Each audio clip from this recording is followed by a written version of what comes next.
깊은 밤 경채의 사장실. 서류 더미 위에 쏟아지는 형광등 불빛이 차갑게 번졌다. 경채는 오래 앉아있다가 자리에서 일어나 창밖을 바라봤다. 도시는 여전히 불타는 듯한 불빛으로 살아 움직였지만 그녀의 눈에는 허무한 그림자만 보였다. 그 순간 문이 열리고 선재가 들어왔다. 회장님을 요양원에 보내야 합니다. 경채의 목소리는 낮았지만 확실했다. 집에 두면 위험해요. 세리도 지섭도 감정에 휘둘릴 수 있어요. 아버지는 이제 우리 발목만 잡을 뿐이에요. 선재는 눈길을 피하지 않았다. 결국 그 결정을 하시는군요. 민두식 왕자를 지켜온 자가 요양원으로 밀려나는 꼴이라니. 시대가 이렇게 바뀌는 겁니다. 우리가 살아남으려면 어쩔 수 없어요. 그리고 반드시 비밀리에 끝내야 해요. 아무도 눈치채선 안 돼요. 우리의 계획 아무도 모르게 처리해야 돼요. 알겠습니다. 우리 계획. 선재는 잠시 말을 고르더니 천천히 고개를 끄덕였다. 이제 시작입니다. 그 시각 집에서는 서리가 혼자 소파에 앉아 있었다. 어둠에 잠긴 거실 멀리서 시계 초침만이 울려 퍼졌다. 그녀의 손끝은 떨렸고 눈빛은 공허했다. 이게 다 뭐지? 그녀는 혼잣말을 흘렸다. 정말 치매라면 모든 게 끝이야. 그런데 이상해. 자꾸만 꾸며낸 것처럼 느껴져. 문이 열리며 연숙이 들어왔다. 그녀의 발소리가 차갑게 울렸다.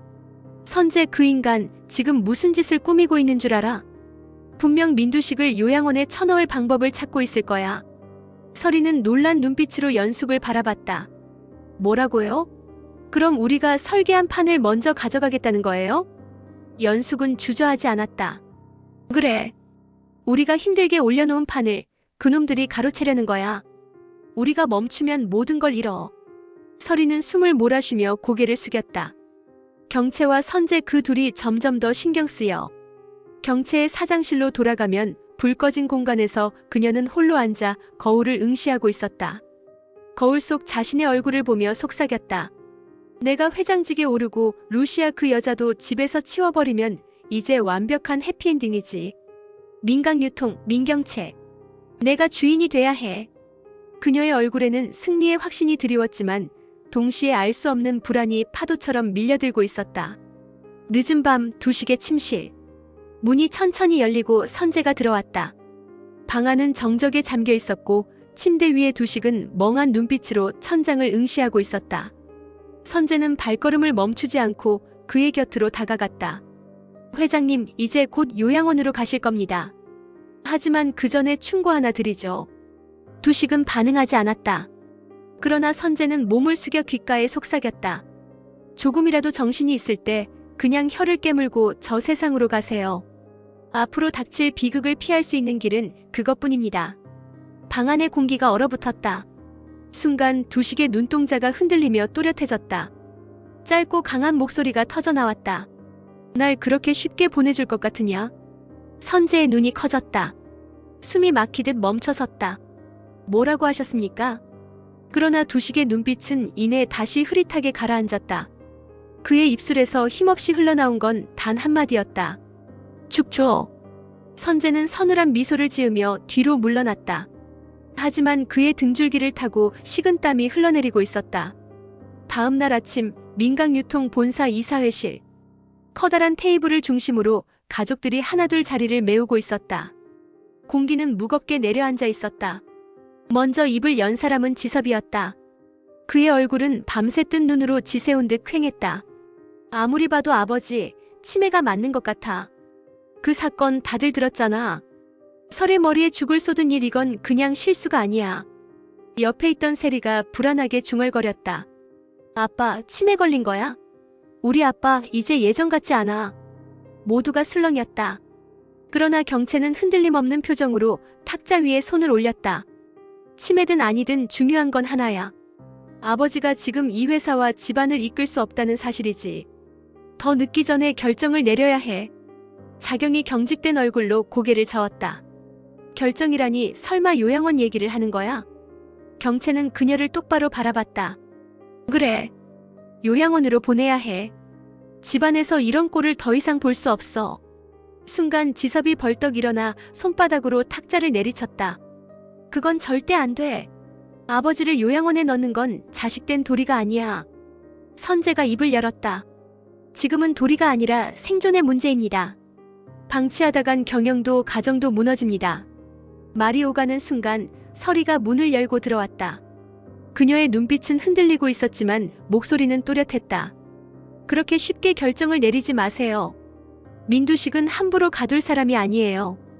혹시라도 일부러 치매를 연기하고 있는 거라면. 모두의 시선이 서리에게 꽂혔다. 경채가 웃음 섞인 비웃음을 흘렸다. 설혜씨, 또 음모론이에요? 아버지가 우리를 속이려고 치매 연기를 한다고요? 그게 말이 돼요? 하지만 서리는 고개를 저었다. 난 똑똑히 봤어요. 죽을 쏟기 직전 잠깐이지만 그의 눈빛이 번쩍였어요. 그건 분명 제정신이 돌아온 눈빛이었어요. 정적이 흐르는 순간 태경이 조용히 회의실 문 앞에 나타났다. 그는 모두를 훑어본 뒤 낮게 말했다. 방금 이상한 소식을 들었습니다. 모두의 고개가 동시에 돌아갔다. 누군가 민두식을 요양원에 넣는 조건으로 외부 세력에게 회사의 지분 일부를 넘기려 한다는 말입니다. 이사회실이 술렁였다. 경채의 얼굴이 굳어졌다. 그게 무슨 소리예요? 누가 그런 짓을 한다는 거죠? 태경은 고개를 저으며 단호히 말했다. 아직 확실하진 않습니다. 하지만 분명한 건 이 안에 누군가 이미 거래를 시작했다는 겁니다. 그날 밤 경채의 사장실. 창문에 비친 그녀의 얼굴은 차갑게 얼어 있었다. 책상 위에서 서류를 정리하던 선재가 낮게 속삭였다. 태경이 움직이기 시작했습니다. 우리가 요양원 계획을 진행한다는 걸 눈치챈 것 같아요. 경채는 주먹을 쥐었다. 그 자식 또 방해하려 드는 거군. 하지만 이번엔 내가 이길 거야.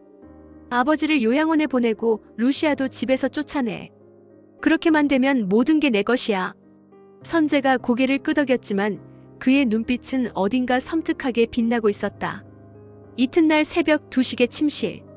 바람이 스며드는 창문 틈 사이로 달빛이 희미하게 들어왔다. 침대에 누운 두식의 눈은 감겨 있었지만 숨소리는 일정했다.